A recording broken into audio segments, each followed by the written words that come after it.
I believe it is now easier to get a 50% VA rating for migraines than it used to be. Now, the reason I think that is because historically, I have seen VA raters not grant the 50% rating level for migraines because they put something in their rating decision letter like, well, the veteran is able to work. All right, they have a job. Well, regardless, historically, that's not actually what the rating criteria said. Whether you're able to hold a job or not has nothing to do with the 50% rating criteria, which thankfully this case further clarified. What is going on, fellow veterans? This is how you get a 50% VA disability rating for headaches, migraines, anything like that. So the first thing you need to know, though, is there's over 150 different types of headaches that can be rated for VA disability rating purposes. Even though under the law, 38 CFR Part 4, the schedule for rating disabilities, you're going to see diagnostic code 8100, which talks about migraines. Migraine is a very specific type of headache, but any type of headache can receive a disability rating. So for example, a post-traumatic headache, a tension headache, a sinus headache, okay, all of those things can actually be rated for VA disability purposes, even though code 8100 is specific to migraines. VA disability ratings for migraines range from 0% to 50%, with breaks at 10% and 30%. Now, in this video, I'm going to be specifically speaking to the 30% VA rating for migraines and the 50% VA rating for migraines, and the huge difference between the two. And I'm also going to read you some of the recent updates to the VA's Adjudication Procedures Manual, M21-1. There was also a case that further clarified the difference between the 30% level and the 50% level. Now, the first thing I'm going to say about this update, I believe it is now easier to get a 50% VA rating for migraines than it used to be. I'm going to read a couple things very specifically to you because I don't want to miss them. Now, the first thing you need to know is a buzzword, a keyword that you need to keep in the back of your brain, and it's called prostrating.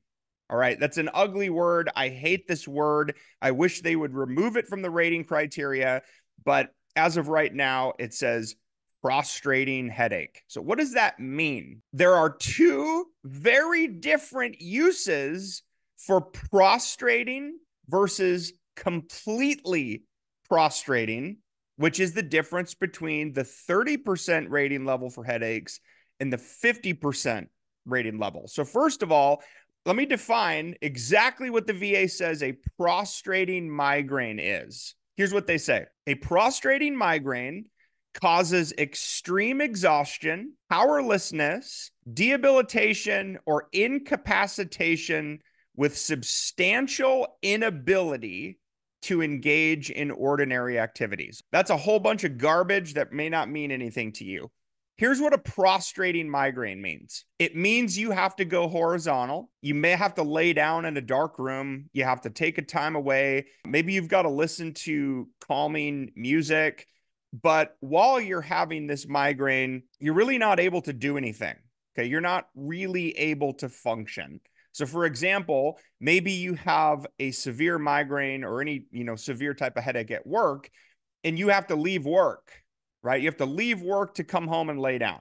Okay, that's an example of a prostrating migraine. Now, let me read you the definition at the 50% level of what a completely prostrating migraine is. A completely prostrating migraine headache means extreme exhaustion, powerlessness, with essentially total inability to engage in ordinary activities. This means that you're down and you're down completely. Maybe you have to leave work and you can't return. That would be an example of total inability, right? You're totally laying down. You've got the lights out.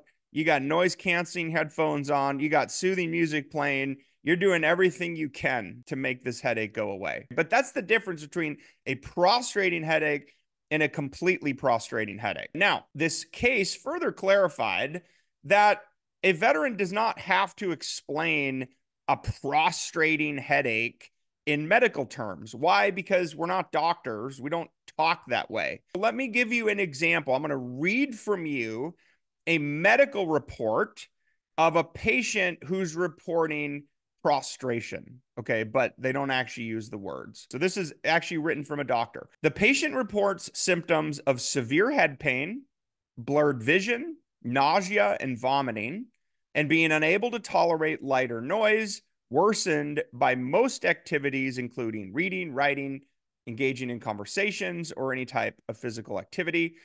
When the veteran experiences these symptoms, the patient only sleeps or rests. The symptoms reported by the patient are consistent with the diagnosis they have of migraine headaches, and reported limitations are consistent with those seen in patients suffering from migraine headaches of similar clinical severity. So look, you don't have to use the term prostrating. All right. The VA rater and the C&P examiner should know. You probably don't know what that term is or what it means. So the difference between prostrating and completely prostrating, here is the biggest difference between the 30% rating criteria for headaches and the 50% level. The 50% rating for headaches introduces this idea of severe economic inadaptability. What the heck does that mean? It means substantial work impairment. But here's what the case clarified, and here's what M21 was updated for. And this is why I now believe veterans have a better chance of getting a 50% rating for migraines, is because in M21-1, it now states severe economic inadaptability does not mean the veteran is incapable of any substantially gainful employment. Okay, what that means is you can work. You could get a 50% VA rating for headaches and still have a good job. Evidence of work impairment includes, but isn't limited to, things like sick leave or unpaid absences. The biggest thing you now need to know is severe economic inadaptability does not mean an inability to work.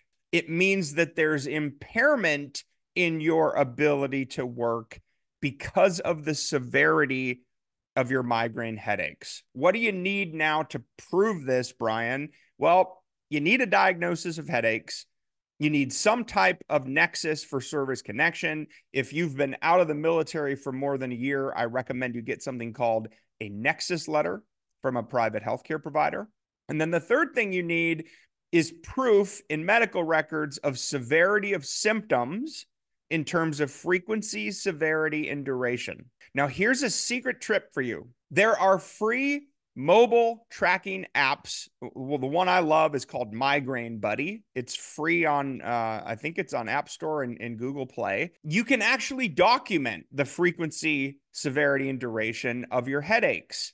And when it comes time to submit your claim or submit your evidence, you can actually print out a report of this and upload it in support of your claim. What is that? Well, it's technically not official medical evidence, but what it's called is lay evidence, which means it's your own testimony.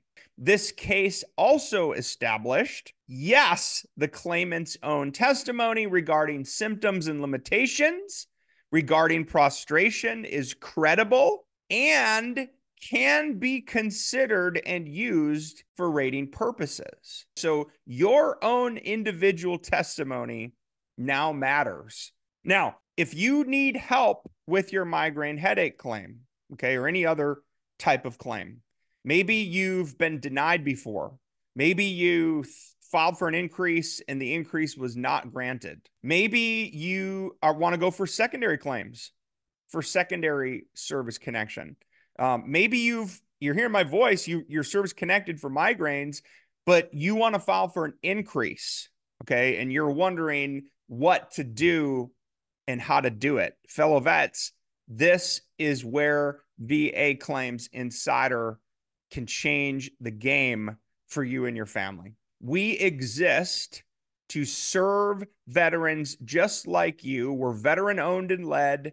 We're of veterans, by veterans, for veterans, and we will help you celebrate life change by getting you every single penny you have earned for your service, for serving our country. Now, one thing I just wanted to share, I'm like tickled, so proud of this. I get chills every time I talk about it.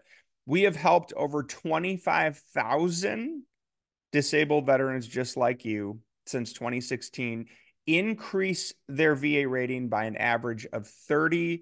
Okay, in our number one rated VA Claims Insider Elite program. By the way, we've got over 5,000 reviews with an average rating of 4.7. And go, I mean, I would encourage you to go read the reviews before you sign up. We want to help you change your life. All right, vets, you can sign up right now at vaclaimsinsider.com. You're going to hear from one of my coaches in 15 minutes or less. Fellow vets, please give this video a like, a share, comment. We try to answer every single comment that comes in. Thank you for your service and your sacrifice to our country. God bless you. Talk to you really, really soon.